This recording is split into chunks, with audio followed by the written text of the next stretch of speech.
Okay. Sorry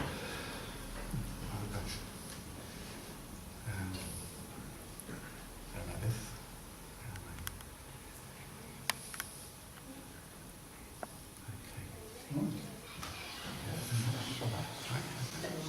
Okay. Okay. Hi, this is beautiful Finland. This is the beauty of Finland. I'm really grateful to be here today. I'm so honoured to be invited by you all. I just want to share. I've taught at a business school for 10, 12 years. And I teach personal development and lots of other things. And I said, well, if the principle is real, it has to apply to life. And I spent ages there. Where in this stuff can I use it? And one day, just the heavens opened after a lot of thinking, and I caught a sight, and I said, oh my gosh. And since that moment, I have been on a delicious, wonderful, awesome journey to see how the principle applies to life. So I can teach the principle of creation in a business school. Exactly the principle of creation. I can put the diagrams up, and they can take it and they can use it for their businesses or personal life. And they go, oh, this is really good stuff. And I've been so honored to know True Parents. And the principle of creation is an awesome, amazing, delicious story of life. It is so beautiful. And whenever I have a problem with society and thinking about it, I go off and read all the best books that the best writers read and write, whether it be business books or whether it be social books. And when I understand all that, I come back and say, where is this in the principle of creation? And it just goes, boop, there it is. It's there, and it gives the best explanation possible that the others are kind of grasping for. This is an awesome piece of work. I have no idea. Because I used to think it was, well, kind of God is like this, and there's some kind of forces, you know, that kind of thing. And there's this 3 blessings bit, and there's some bit about love and beauty. And then there's something about kind of there's growing and night times and daytimes, and something about me being a spiritual being, and there's some kind of energy or something I get, vitality element. And that kind of got over there, and the 3 blessings here, and that's over there. And that's the way we taught it. But it's not that. And sometimes I think the translation got wrong. Because there's a story there, which is a profound story. It's a beautiful story. And when you catch the story, you can explain all of social reality in a very deep way, in businesses and everything else. So I can talk for hours. I could give a 1-day seminar on all the things that I find and everything. And so please forgive me if I get excited. And please forgive me if I talk a bit too much. Okay? Because it is what it is. Okay? Okay, so we have this outline, yeah? Mind and body and masculine and femininity, give and take, and they create forces. Exist, multiply, act. They have the 3 blessings, and that creates joy, and, and then you have this section on love and beauty and the value of love and original value. And then you have the man as the center of harmony, his original value. And then you have somehow something about growth. And then there's some kind of, I'm a spiritual being and I need some kind of energy to grow my spirit. Okay? But this is how it's laid out. It's beautiful. It's very interesting how it's laid out. It's all there. It's all there. It's just all there. It's complete. It's perfect as it stands. It's just a treasure. So I want to talk to you about the human story. The human story that is written in the principle of creation. Okay? Am I speaking too fast? Am I okay? You hear me? Okay. So God thought to himself, I have a parental heart. I want a lovely daughter called Sarah. Yeah? And I want a lovely son called Michael. Michael? Yeah. How am I going to do this? How am I going to build this beautiful family of true love and happiness and joy? So he created man to represent the masculine elements. Masculine. And masculinity is very simple. Very simple. Very simple. Simple. If you understand the rules of a male, being male, you can as a female, you have incredible power. But a lot of women don't want to know the rules of being male. They think he should be a female. But he's not. He's a male. And he's very simple. Very uncomplicated. And he has some fine qualities, some beautiful qualities, which he can bring dignity and honor to the world. And men have built this world and societies, much of it, along with women. And it is. Okay? Now, just to keep men on their toes, to keep men awake, God said, I need to make the woman a bit more complicated. But she is the source of beauty in the world. And she is to be treasured. Because only by treasuring her can the man raise his dignity and honor. It is only through treasuring the beauty in this woman that he can come to be the man that he truly can become. But she is complex. So he has to keep figuring it out. How do I honor and treasure this woman? Oh, hello. You keep going there. And she will have a never-ending list of things to do. Any men feel that here? Their wife has got a never-ending... No? Your wife never asks you to do anything? Just to keep you awake. Because you will quite happily just drift off and just be a man. You know, a bit lazy sometimes or a bit, not really growing. So she's there to keep you. Come on. I want a true man. I want to see this true man. Give it to me. Grow. Give it to me. This will work, said God. This will work. So, when they come together, this beautiful man and woman, they come together under this pattern that I am creating for my family, and they have children, they will create the forces necessary of existence, continuity, and development. They will create a culture. They will create a nation.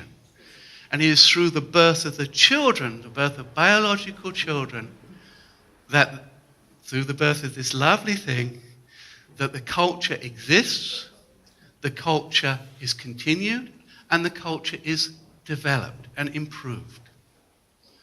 And it is only this relationship that can do that. No other relationship can do what this man and woman can do, because they have the power to create a child. So they have the power to, because it takes time to build a culture. It takes time to build a nation and all the goodness. And it can be one generation passing on to the next. So they create within them the precious forces which are needed to develop civilization. Oh, it keeps disappearing. Sorry about this. Okay, so through give and take action, they do this. Yeah? Okay, I copied this from William Haynes, so this is the problem. Okay. Stay. So anyway, then he said, okay, right, so this is how it's going to work. I need this guy to grow up to be a kind of reasonably mature human being. And I need this young lady to grow up to be a reasonably mature young lady. And then they can come together and they can have a child, and they can create a civilization, a nation, a community, a world under my love. Yeah? And they have to feed the family. He's responsible, she's responsible to feed the family and to take care of creation for future generations. And in this act, you will find the most meaning in your life. In this act of creating this family and in creating a career, you will find the most joy and the most meaning in your life. You will never find anything more meaningful than these two things. Yeah? Would you agree with that? Yeah? So a lot of young people go, oh, career, oh, I love this career. And they go off and do it. But they forget the fact that this is a much more beautiful meaning, a much more beautiful joy. And then they realize at 35, oh dear, I'm missing out. And then many can't have children, or etc., struggle. But this is where I will place all the joy and all the sense of meaning in my life.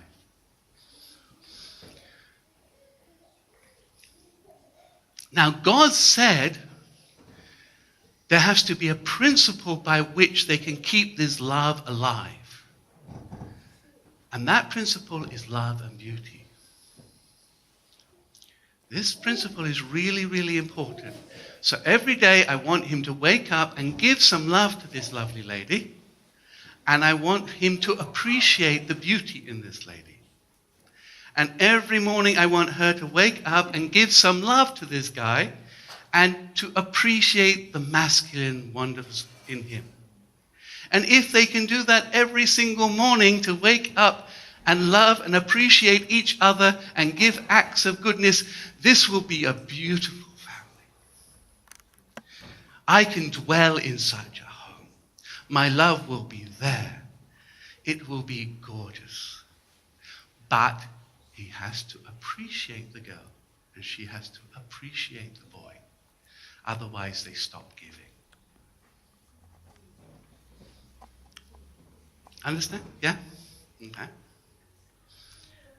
Oh, where am I? Gosh, it keeps going. I'm so sorry about this. What are you doing to me? Huh? Yeah. Okay. So this is the consistent act. Yeah. This is love and beauty. Yeah. This section. It very clearly says this in section 431. It says really clearly, once you get this going, you create a spherical moment where subject becomes object and object becomes subject, and God is there, and the purpose of creation is fulfilled. The sentence is very clear. Do this and your whole being will feel, I am fulfilling my whole purpose of creation. So when those moments, those odd moments when you feel, she is so awesome, and she feels, oh, he is so awesome, do you feel your whole life is fulfilled? Well, maybe you've never felt it. But God says, this is the way. This is the way that you will find me in your life.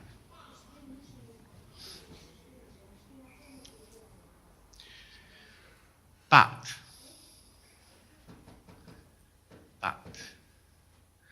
you have to follow certain principles. You have to become the center of harmony. You can only have the 3 blessings if you're the center of harmony. If you understand your divine value, you stay away from addictions, you stay away from abuse, offer each other respect as each other for being a child of God, for being something really special in the universe.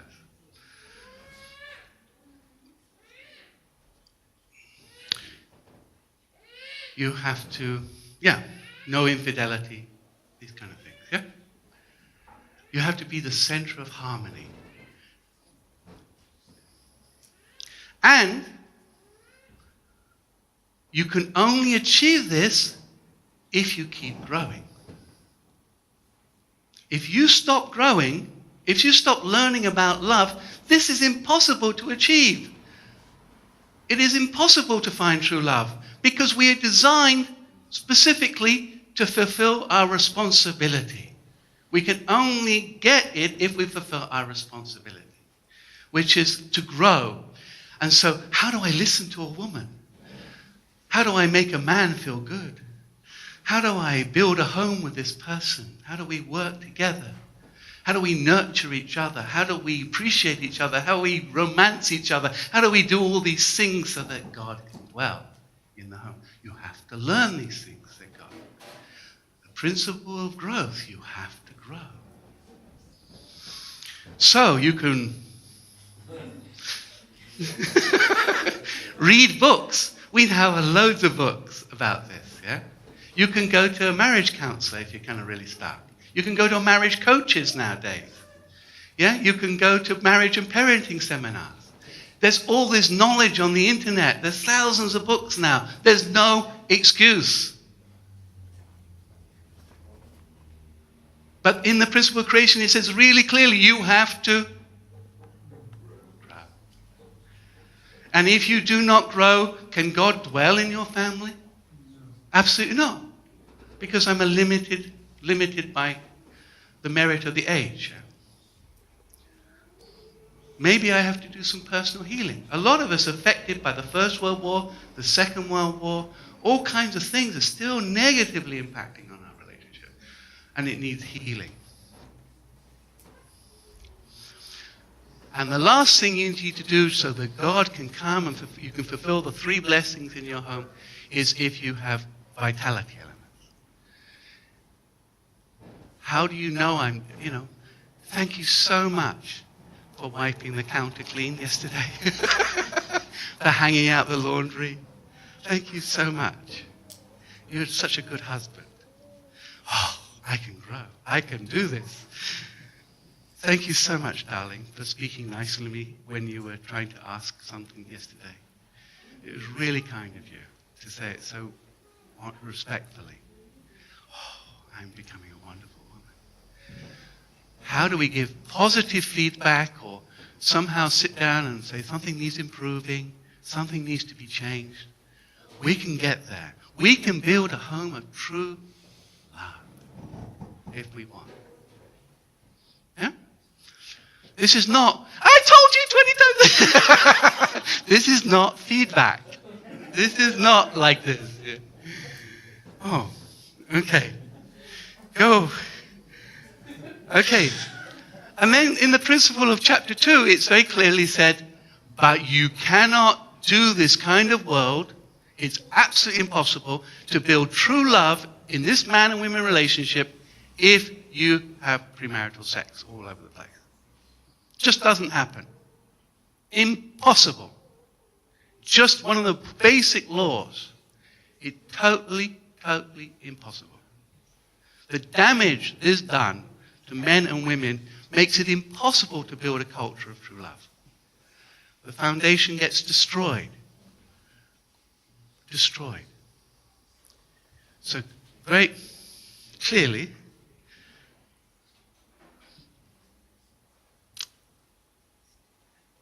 and I could go hours about this one to help you understand, but I won't. But I just talk about the principle. And the principle also goes on, this is your 100% responsibility. It's only 5% of the creation, but it takes 100% for you to do this.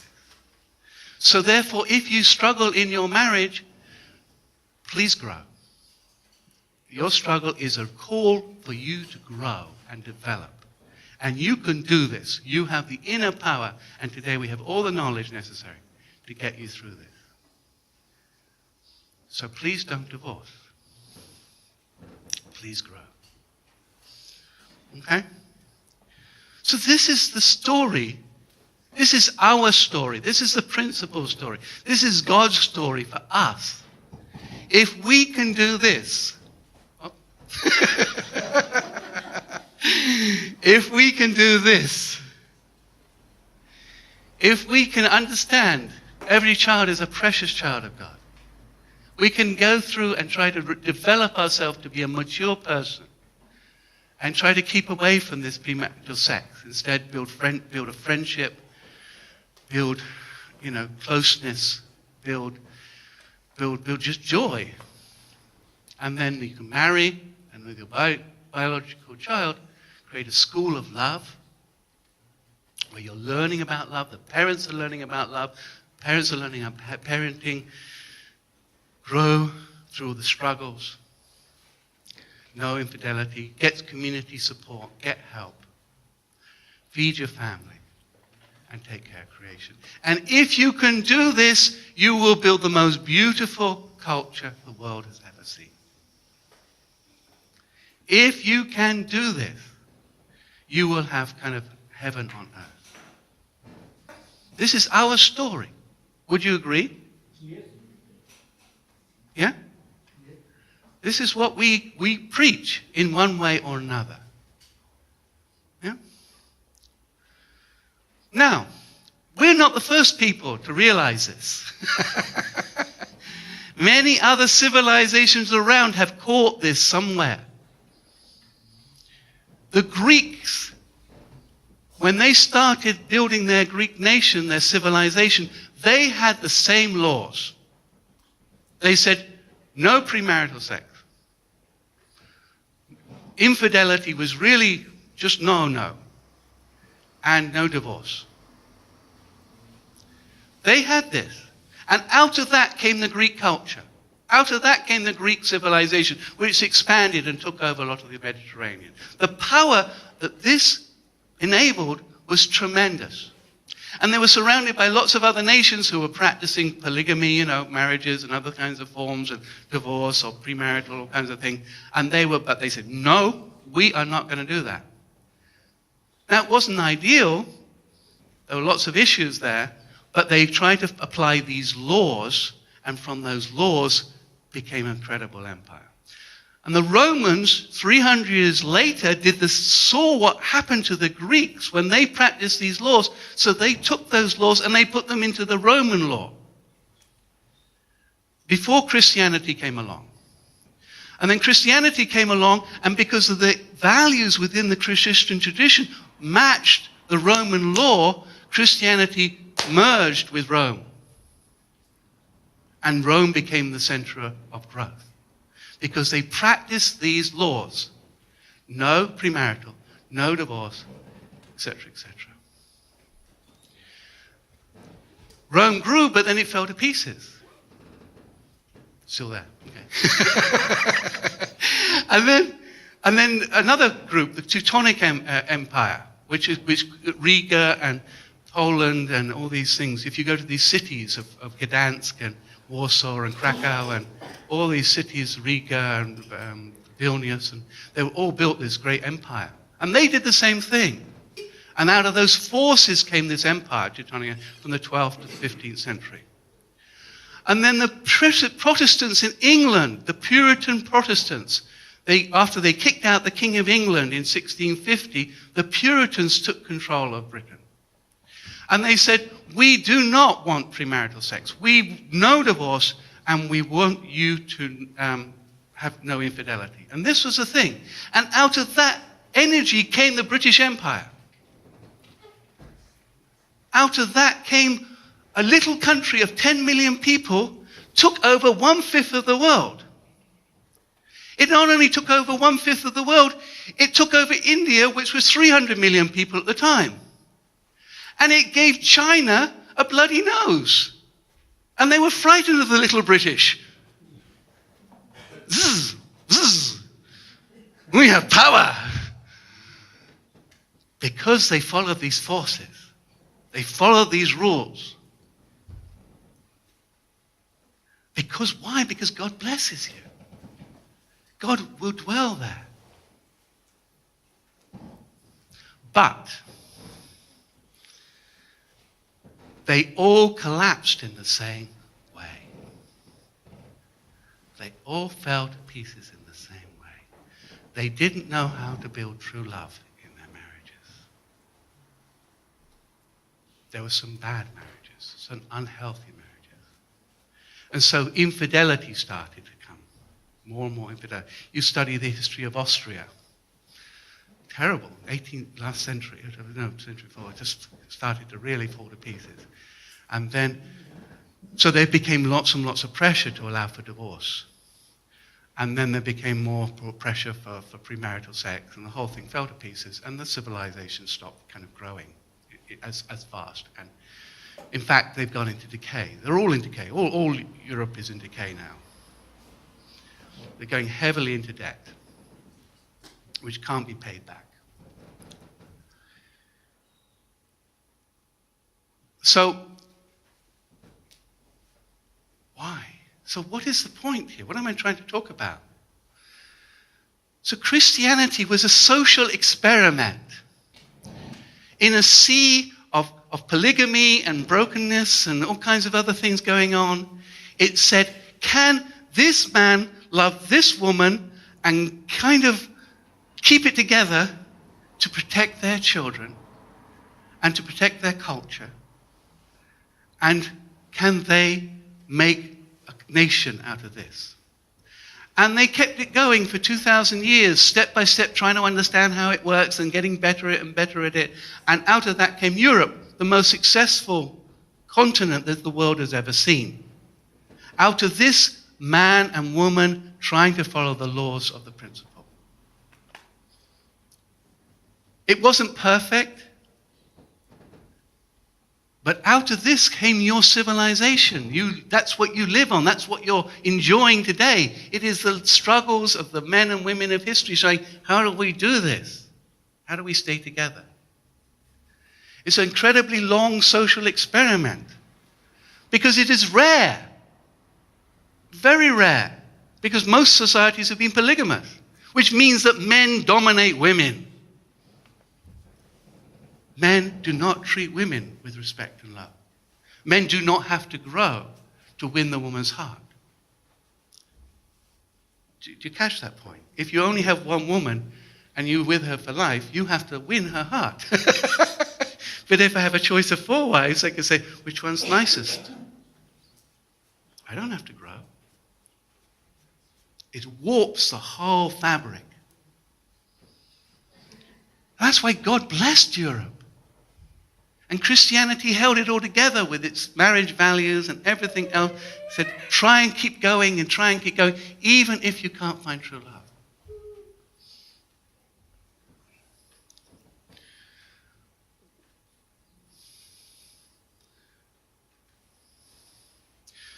So not only have we kind of lost it, we've lost the story.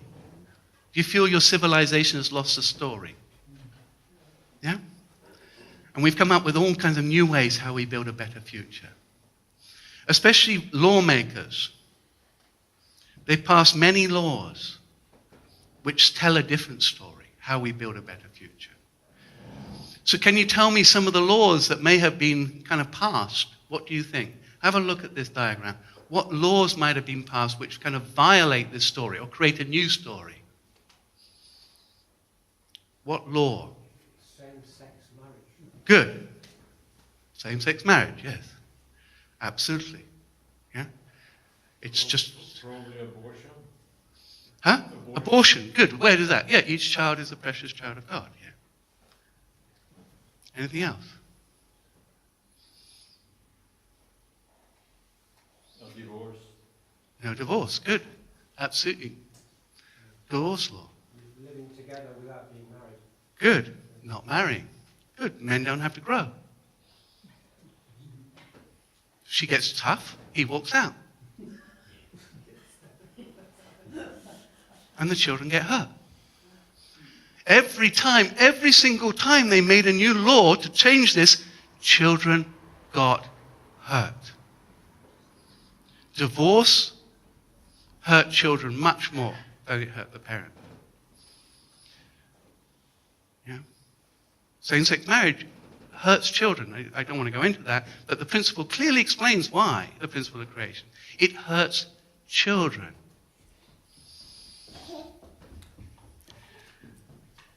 Every time. So this one got killed. Here we have all kinds of things hurt for children. There's all kinds of harm for children in this condom and world. It's just so much harm. growth in single parenting and diseases and all kinds of stuff. And to teach to be a mature human being. Do schools do that today? How to grow to be a person who can be really a good husband, a good wife, and who can grow to be... No, they want to teach the opposite. Absolutely the opposite.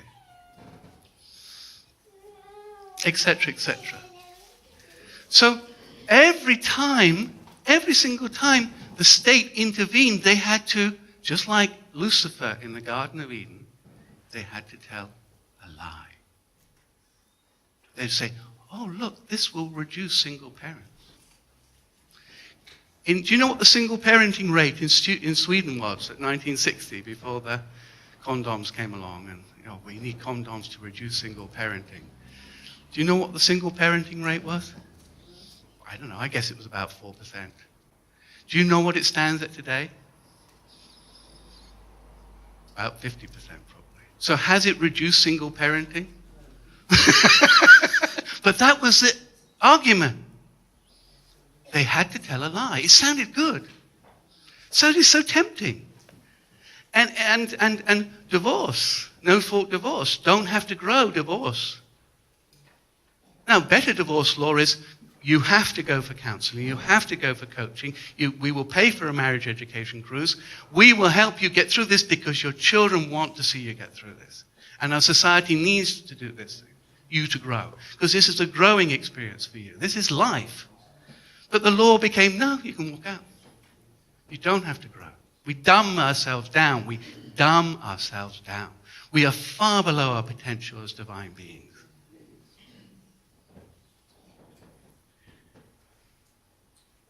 Far below our divine potential.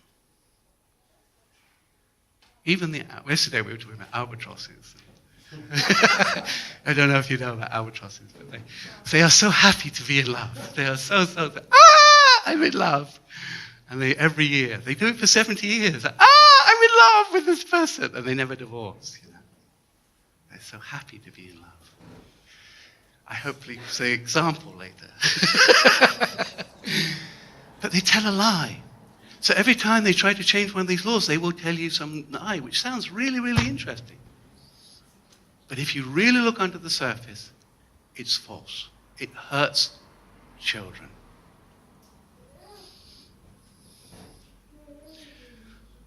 So what do you get? This is a crime rate. I could bring many graphs.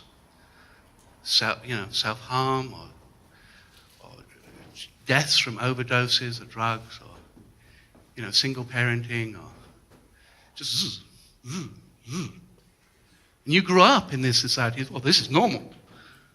Oh, this should be like this. It's not meant to be like this. It wasn't like this 50 years ago. But politicians who know absolutely nothing about the principle say they know better.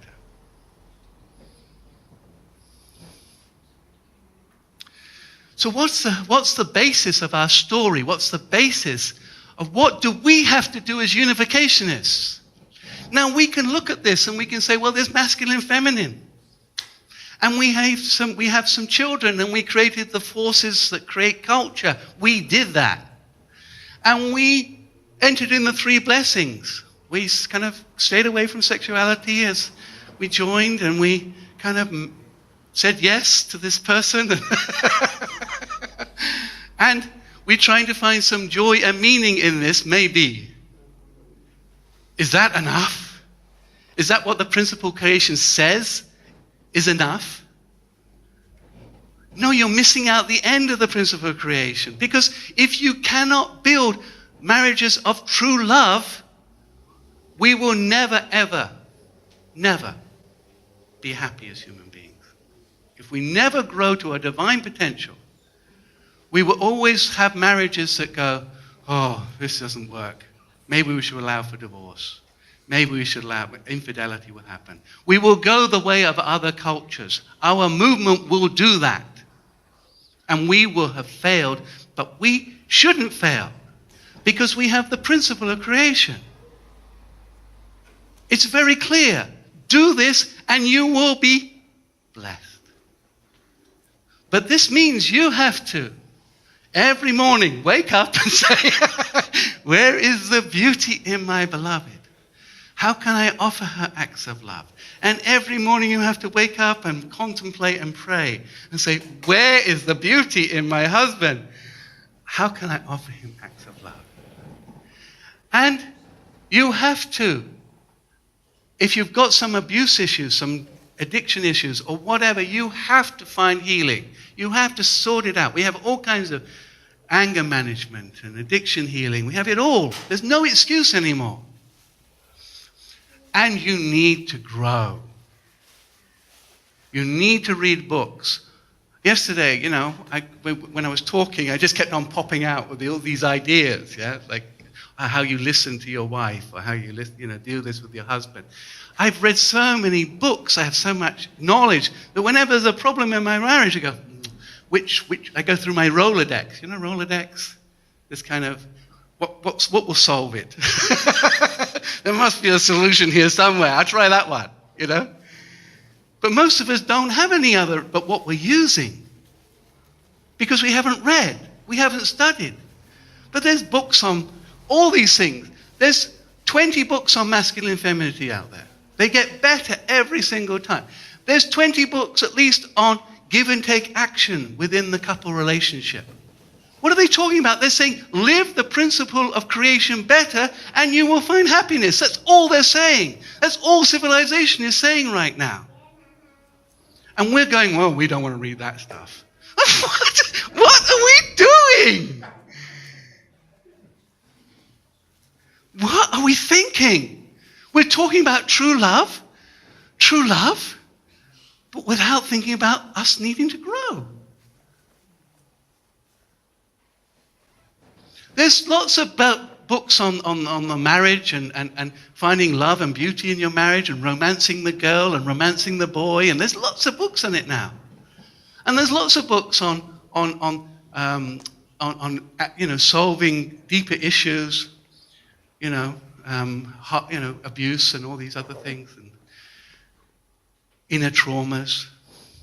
And there's lots of books on all this stuff. Once you catch the point, in the business world, there's lots of books on this because they're all trying to live the principle of creation better. That's all they're trying to do. How do we hire the right staff? It's masculine and feminine. How do we get the right mix of people in our group to achieve the goal? Give and take action. How do we create the right communication systems? How do we break it down to make the project move forward and so we can achieve the goal we're going to try and do? How do we make this a beautiful experience, make a product that people enjoy and enjoy the teamwork and get on with it? And how do we treat people with respect along our journey, customer with respect, valuing your customer? How do we treat our staff with respect? They're all talking about the principle of creation. If you do this better, your company will be better. And we have the principle of creation. And we have a movement. And do we realize we have the principle of creation? Do you realize you have the principle of creation? Are you building your church according to this? This is our challenge. So this was my wake up. I go, what? Do you understand? We have it. We have the answers. We have the answers, and it's because of the Father and Mother. And we are so honored to know how we use the principle to better life, better church, better families, better relationships. We can do this. You are a divine being with incredible potential. And you're a divine woman with incredible potential. And we all have the chance to grow. I know that because I have grown. I'm a different man than 10 years ago. I'm a different man than 15 years ago, before I read these things. Now, what would inspire you, second gen, most? Your parents being the way they are, or your parents being madly in love with each other every day? What would inspire you?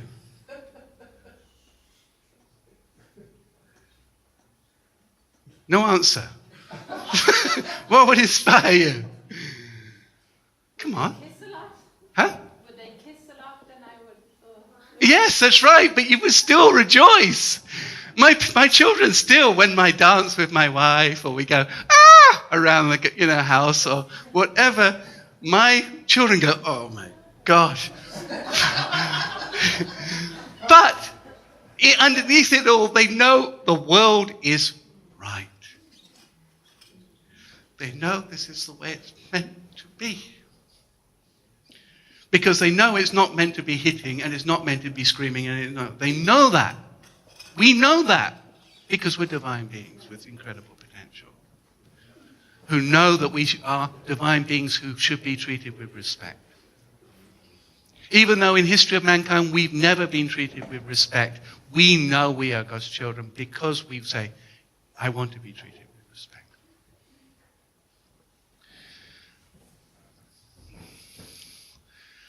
So this is what happened in 2007. I realized there's this knowledge in the principle. There's incredibly beautiful knowledge. And I call it the principles, 7 principles of creation. And I can teach this at business school. Or I can teach in a marriage course. Or I can teach it as personal growth and development. And it involves 7 elements. And he's just creating a clear identity of where you want to go. What's your purpose of your marriage? What's your purpose of your business, etc., etc. Then finding the right people in your marriage. Of course, you're a couple, but somehow, how do you find people to help you and support you with this goal? How do you create the communication structures to achieve your goal? How do you achieve your goal with this? How do you make baby steps forward, make a plan, project management? So they understand this bit, yeah? But you have to ensure everything you do include what is the joy, where is the meaning, where's the beauty, where's the happiness, where's etc. What's the purpose of this product? What is the purpose of our company? How can we make joy in our company, etc., etc. How do we, in order to achieve this goal, how do I have to grow? How do I have to grow so that I can achieve my goal? Because to achieve a goal, you always have to grow. You always have to develop. You have to also respect everybody in your circle, stakeholders we call them, all the people in your circle around you, all the people influenced by this. You have to ask, is this respectful? Does it respect? So companies, it's really interesting. When you understand this law, companies that have a core values, a mission statement, which clearly identifies we have to respect our customers, our shareholders, our workers, all the people, our communities. We have to build respectful relationships with those people. Those companies grow 7 times faster than other companies. It is such a profound principle, the principle of respect. And if you violate your workers, if you violate your customer, if you violate, your community, it just falls to pieces very quickly. And lastly, all things, you need feedback. You need to know how you're doing, how's it going, am I getting there, etc., etc. So I can teach this. And they go, yeah. And I can give them worksheets and, how am I going to get through college? Or how am I going to build my marriage? Or same thing. Doesn't matter. Because they're the principles of creation that God gave us. It's a beautiful, beautiful gift we've been given. It's a treasure. We do not have to look around anywhere else in many senses to understand what we have to do. Our job is whether we want to do it. Whether we want to read, whether we want to study, whether we want to set a goal and get there. So, I could talk a whole day about this. There's other things in the principle of creation which would go, and interesting stuff. I've been thinking about this for so long now. And every morning, almost every morning, I wake up and go, oh my gosh. Well, that's why. Oh, so many mornings, at 5 o'clock in the morning. It's like in the middle of the night. It's just like a little impression. In the middle of the night, God has said, okay, you've determined to understand that bit. Now I can give that little bit of knowledge extra. And I just, so beautiful. So, okay. So thank you so much for listening, for coming today. And I sincerely, my hope and dream is, of course, is that you go away and you build better marriages. Because if we cannot do that, we have no future. And the reason why you have to build a better marriage is because this guy needs you to. It's the child, the child needs to see how love is practiced better. It needs better protection. It's always about the child. That's all the principle is. That's all we're doing here. That's all we are about, is trying to become better at this so that you can become a better human being. It's lineage improvement, lineage development. And hopefully you will grow and you will become better at being a husband and grow, and then your children will be better than you.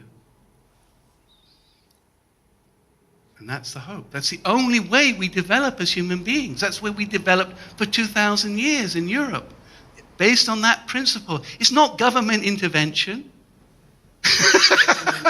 Mostly it was kings saying, give me your money. Go off and fight a war. It didn't help me at all. But it was these guys saying we got to, going to church and praying, and the preacher saying, oh, you will be judged in hell if you don't, if you commit infidelity, or you have to be grateful, okay, I'll try. Every week he got a, That's all it's about. That's all we're doing here. There's nothing else. How do we create a community where the children are better than us? Would you agree, guys? Yes. That's it. That's it. But for that to work, you have to become better at being parents. Okay? So, I thank you so much. I wish you all the love in the world. Thank you.